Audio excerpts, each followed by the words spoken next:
అందరికీ నమస్కారం అండి. 70 సీట్లు 60 సీట్లు 50 సీట్లను ఎక్స్పెక్ట్ చేశాము ఫస్ట్లో. తర్వాత ఉన్న ప్రాక్టికల్ కారణాల దృష్ట్యా 24 సీట్లు సార్ తీసుకోవాల్సి వచ్చింది. ఇప్పుడు 21 సీట్లు అంటే మళ్ళీ నిన్నటి నుంచి చర్చలు మొదలయ్యాయి.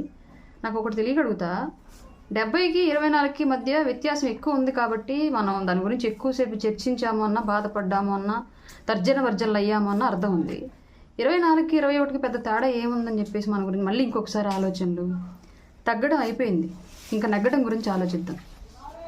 ఇప్పుడు ఉమ్మడి పార్టీ నెగ్గాలి అన్నా, జనసేన పార్టీకి ఇరు పార్టీల దృష్టి, అటు కేంద్రంలో అధికారంలో ఉన్న పార్టీ, ఇటు రాష్ట్రంలో ఎక్కువ క్యాడర్ ఉండి అనుభవం ఉన్న పార్టీ, సీనియర్ పార్టీగా చెప్పుకోబడుతున్నటువంటి పార్టీ, ఈ రెండు పార్టీల మధ్యలో అధ్యక్షుడి మాట, పార్టీ వాయిస్ రెండు బలంగా నిలబడాలి అంటే పవన్ కళ్యాణ్ గారి మాట ప్రకారం, ఆయన తీసుకున్న నిర్ణయం ప్రకారం 100% సక్సెస్ఫుల్ రేట్ని ఇవ్వడం మన బాధ్యత.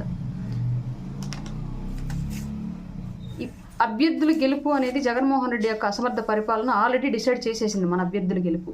కానీ ఇప్పుడు రేపొద్దున పోలింగ్ బూత్ దగ్గర ట్రాన్స్పరెన్సీగా ఎలక్షన్ నడవాలి అన్నా, ప్రజల కోసం నిలబడ్డ పార్టీల యొక్క ఆశయం నిలవాలి అన్నా, బూత్ ఏజెంట్లు, స్థానిక క్యాడరు, స్థానిక నాయకత్వం 100% భేషజాలు వదిలి నిస్వార్థంగా పనిచేయడం అవసరం, ధైర్యంగా పోరాడడం అవసరం. దాని గురించి ప్రతి ఒక్కళ్ళం ఆలోచిద్దాం తప్ప మళ్ళీ తర్జన వర్జనలు మొదలుపెట్టి నిరాశకి, నిస్పృహలకి లోనవాల్సిన అవసరం అయితే లేదు. ఇంకా తగ్గం, 100% నెగ్గుతున్నాం, ఈ విషయం గుర్తుపెట్టుకోండి. అలాగే అధికారంలోకి వచ్చిన తర్వాత కూడా ఈ దరిద్రుడు జగన్మోహన్ రెడ్డి అనే దరిద్రపు ప్రభుత్వం ఈ రాష్ట్రాన్ని వదిలిపోవాలి అన్నా, రాబోయే రోజుల్లో ప్రజల యొక్క భవిష్యత్తు బాగుండాలి అన్నా, ఉమ్మడి పార్టీ అధికారంలోకి రావడం ఎంత అవసరమో, అధికారంలోకి వచ్చిన తర్వాత రెండు పార్టీలను కలపడానికి ఎంత తగ్గి, ఎంత శ్రమించి తన మాట మీద ప్రజల కోసం నిలబడి అన్ని రకాలుగా తానే నష్టపోయి వాళ్ళు నిలబడ్డటువంటి పవన్ కళ్యాణ్ గారి యొక్క మాట రేపొద్దున అధికారంలోకి వచ్చిన తర్వాత ఆ ఇరు పార్టీల నాయకత్వం ముందు ఘనంగా నిలబడాలి అన్నా మన సపోర్ట్ ఎంతో అవసరం. కాబట్టి ఇంకా మళ్ళీ దానికి సంబంధించి తర్జన భర్జనలు వదిలేసి 100% అధ్యక్షుల వారి మాట ప్రకారము, ఉమ్మడి పార్టీ యొక్క నిర్ణయాల ప్రకారము, పొత్తులో ఉన్న ప్రతి అభ్యర్థి, టికెట్ తీసుకున్న ప్రతి అభ్యర్థిని గెలిపించే దిశగా అడుగులు వేద్దాము. ఇంక ఈ డిస్కషన్స్ ఇక్కడ ఆపేసి గ్రౌండ్లో గట్టిగా పనిచేయాలని చెప్పేసి మనస్ఫూర్తిగా రిక్వెస్ట్ చేస్తున్నాను. అలాగే నాకు హెల్త్ బాగానే ఉంది ఇప్పుడు ప్రజెంట్. నేను నిన్న మార్నింగే, మన నైట్ ఇష్యూ జరిగింది, ఓవర్ నైట్ అంతా నేను హాస్పిటల్లో ఉన్నాను. ఎర్లీ మార్నింగ్ 7:20 కల్లా హాస్పిటల్ నుంచి 10 వరకు ఉండమన్నారు వాళ్ళు. మా అమ్మాయికి 10th ఎగ్జామ్స్ జరుగుతున్నాయి, సిబిఎస్ఈ సిలబస్. తను ఇబ్బంది పడుతుంది, మళ్ళీ జడ్లేసేవాళ్ళు, ఫుడ్ అంతా ఏమీ లేరు ఇక్కడ మళ్ళీ. అందువల్ల నేను ఇంకా 10 గంటలకు వెళ్ళేది, అది ఇప్పుడే వెళ్తాను నేనని చెప్పేసి మెడిసిన్ తీసుకొని రావడం జరిగింది. పైగా పోలీస్ కేసు ఇష్యూ ఒకటి ఉంది కాబట్టి దానికి సంబంధించి ప్రాసెస్ ఉంటే దాని గురించి నేను 7:30కి హాస్పిటల్ నుంచి వచ్చాను. మళ్ళీ రమ్మన్నారు వాళ్ళు అల్ట్రాసౌండ్ రిపోర్ట్ల కోసము, బట్ ఇంకా వెళ్ళలేదు. నేను బాగానే ఉన్నాను. ప్రతి ఒక్కళ్ళు కంగారు పడిపోయి కాల్స్, మెసేజెస్ విపరీతంగా చేస్తూ ఉన్నారు. నేనైతే బాగున్నాను, ఇంటికి వచ్చాను. నా రెగ్యులర్ వర్క్ నేను చేసుకుంటున్నాను. పార్టీ అధిష్టానం నుంచి నాకు 100% సపోర్ట్ ఉంటుంది, ఆ విషయం నాకు తెలుసు. అలాగే నేను లీగల్గా నేనేం చేయాలో కూడా నాకు తెలుసు. జస్టిఫికేషన్ జరగనప్పుడు ఏ విధంగా పోరాడాలో కూడా నాకు తెలుసు, అది పార్టీ నుంచి అయినా సరే, పోలీస్ నుంచి అయినా సరే. బట్ ఒకటి, నేను చేసే ఏ నిర్ణయం అయినా సరే ఇక్కడ ఇది పార్టీకి, నా మీద జరిగిన దాడికి ఎలాంటి సంబంధం లేదు కాబట్టి పార్టీకి వెంట్రుక వాసి నష్టం జరగడం కూడా నాకు ఇష్టం లేదు. అలాగే అధిష్టానం తీసుకునే నిర్ణయాలు ఈ సిచ్యువేషన్లో, ఎలక్షన్ సిచ్యువేషన్లో ఎలా ఉంటాయో కూడా నేను ఊహించగలను. కాబట్టి జరుగుతున్న విషయం అంతా అధ్యక్షుల వారికి తెలుసు. ఆఫ్టర్ ఎలక్షన్ నిర్ణయాలు ఎలా ఉంటాయో కూడా నాకు తెలుసు.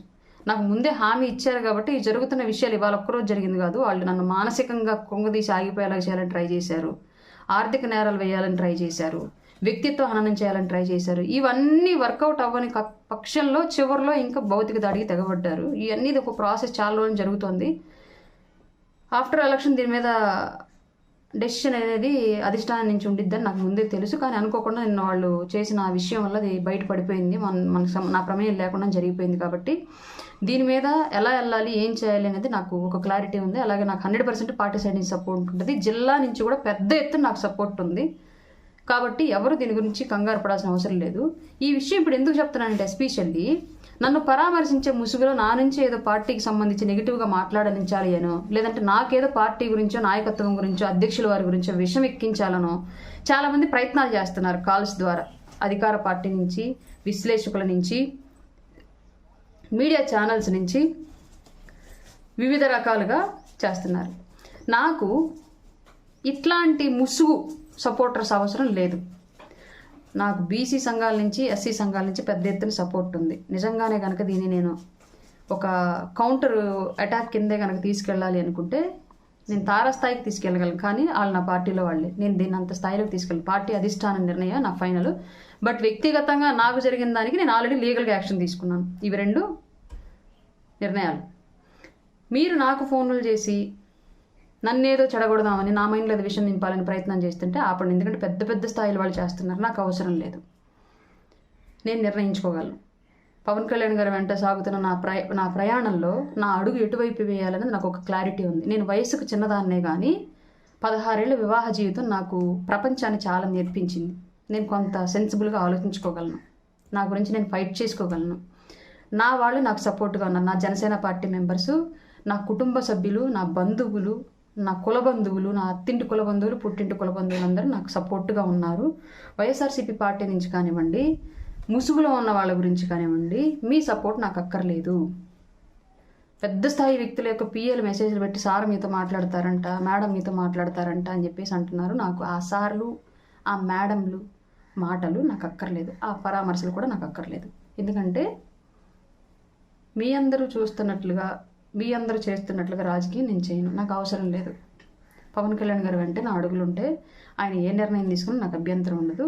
కాబట్టి మిగతా వాళ్ళతో కంపేర్ చేసి వీక్ పొజిషన్లో ఉన్నప్పుడు దాన్ని యూజ్ చేసుకొని దుమారం రేపి మీ స్వార్థానికి ఉపయోగించుకోవాలనే ఆలోచనలు నా అందు ఆపేయండి.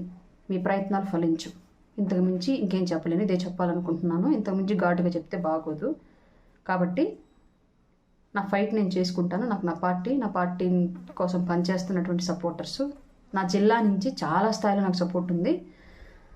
పార్టీ నుంచి 100% నాకు ఫేవర్గానే వస్తుంది. అంటే వాస్తవాలు ఏంటి అనేది వాళ్ళు ఒకసారి వెరిఫై చేసుకున్న తర్వాత నిర్ణయం తీసుకుంటారు. అది ఈ రోజు కాకపోయినా, ఈ సిచ్యువేషన్ కాకపోయినా ఇంకో రోజు డెఫినెట్గా తీసుకుంటారు. ఆ విషయం నాకు తెలుసు. So be happy and be cool everyone. ఇప్పుడు ఆపరేషన్ లేకుండానే మోకాళ్లకు ప్లాస్మా ట్రీట్మెంట్. మీ ఆర్థోపెడిక్ సమస్యలన్నిటికీ రోబోటిక్ టెక్నాలజీ ద్వారా తక్కువ ఖర్చుతో శాశ్వత పరిష్కారం. Free consultation. ప్రతి ట్రీట్మెంట్ పై 20% డిస్కౌంట్. ఈ ఆఫర్ కొద్ది రోజులు మాత్రమే. త్వరపడండి. V9 hospitals 9281 465 842.